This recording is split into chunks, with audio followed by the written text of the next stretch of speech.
तब हनुमंत कही सब राम कथा निज नाम।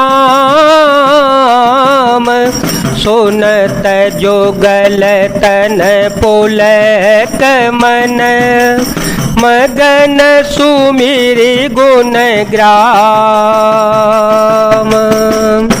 तब हनुमान जी ने श्री रामचंद्र जी की सारी कथा कहकर अपना नाम बताया। सुनते ही दोनों के शरीर पुलकित हो गए और श्री राम जी के गुण समूहों का स्मरण करके दोनों के मन प्रेम और आनंद में मग्न हो गए। सुनहु पवन सुत रहनी हमारी, जिम दसन महु जीभ बेचारी।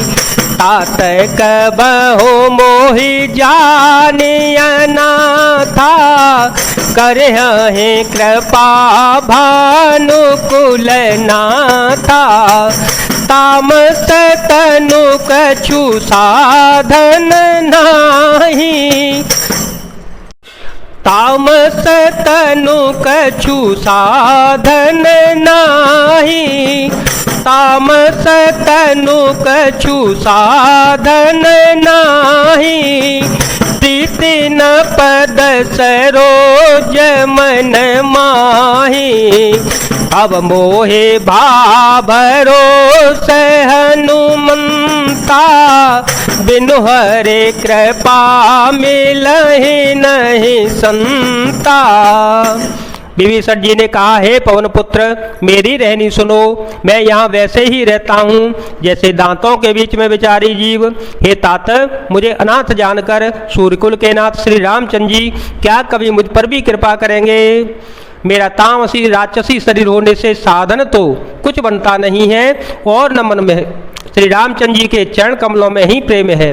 परंतु हे हनुमान, अब मुझे विश्वास हो गया कि श्री रामचंद्र जी की मुझ पर भी कृपा है, क्योंकि हर की कृपा के बिना संत नहीं मिलते। जो रघुबीर अनुग्रह कीना, तो तुम मोहि दरसु हठ दीना। सुनहु विभीषण प्रभु के रीति, करहि सदा सेवक पर प्रीति। कहु कवन में परम कुलीना, कप चंचल सबहि विधिहीना। रात ले जो नाम हमारा, ते दिन ताहि न मिले आहारा। जब श्री रघुवीर जी ने कृपा की है तभी तो आपने मुझे हट करके अपनी ओर से दर्शन दिए हैं। हनुमान जी ने कहा, हे विभीषण जी सुनिए, प्रभु की यही रीति है कि वे सेवक पर सदा ही प्रेम क्रिया करते हैं। भला कहिए मैं ही कौन बड़ा कुलीन हूँ, जाति का चंचल वानर हूँ और सब प्रकार से नीच हूँ। प्रातःकाल जो हम लोगों बंदरों का नाम ले ले तो उस दिन उसे भोजन न मिलता। असमय अधम सखा सुनु, मोहु पर रघुवीर। कीनी कृपा सो मेरे गुण, भरे बिलोचन नीर। हे सखा सुनिए, मैं ऐसा अधम हूँ पर श्री रामचंद्र जी ने तो मुझ पर भी कृपा की है। भगवान के गुणों का स्मरण करके हनुमान जी के दोनों नेत्रों में प्रेम आंसुओं का जल भर आया। जानत हूँ ऐसे स्वामी बिसारे, फिर ते काहे न हो हे दुखारे। यह वेद कहते राम गुण ग्रामा, पावा निर्व्याज्य विश्रामा। उन सब कथा विभीषण कही, यह विधि जनक सोता रहे। तब हनुमंत कहा सोनो भ्राता, देखे चहो जानकी माता। जो जानते हुए भी ऐसे स्वामी श्री रघुनाथ जी को भुलाकर विषयों के पीछे भटकते फिरते हैं, वे दुखी क्यों न हो। इस प्रकार श्री रघुनाथ जी के गुण समूह को कहते हुए उन्होंने अनिर्वचनीय परम शांति प्राप्त की। फिर विभीषण जी ने या श्री जानकी जी जिस प्रकार वहां लंका में रहती थी वह सब कथा कह सुनाई। तब हनुमान जी ने कहा, हे भाई सुनो, मैं जानकी माता को देखना चाहता हूँ। जुगत विभीषण सकल सुनाए, चले ओ पवन सुत विदा कराए।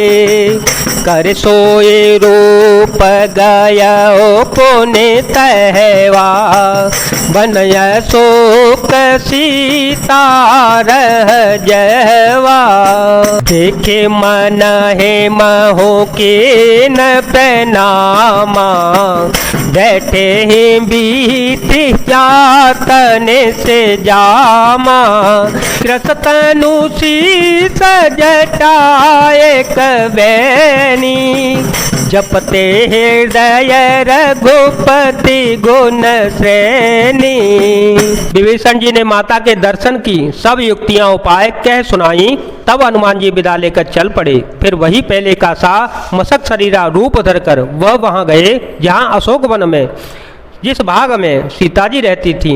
सीता जी को देखकर हनुमान जी ने उन्हें मन ही मन प्रणाम किया। उन्हें बैठे ही बैठे रात्रि के चारों पहर बीत जाते हैं। शरीर दुबला हो गया है, सिर पर जटाओं की एक बैड़ी लट है। हृदय में श्री रघुनाथ जी के गुण समूहों का जाप स्मरण करती रहती हैं। निज पद नयन दिए मन, राम पद कमल लीन।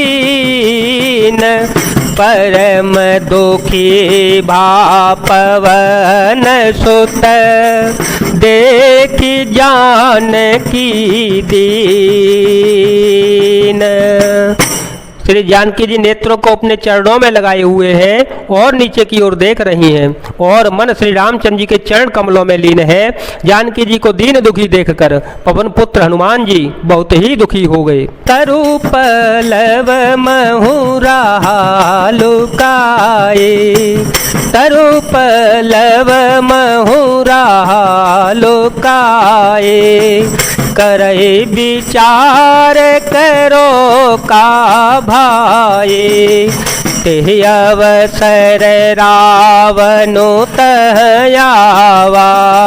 संग नारी बहु किए बनावा, बहु विधि खल सीतहि समुझावा।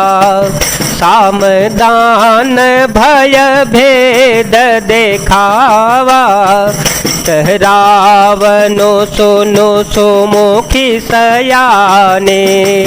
मंदोदरिया देशवराने, तव अनुचरी करोपन मोरा।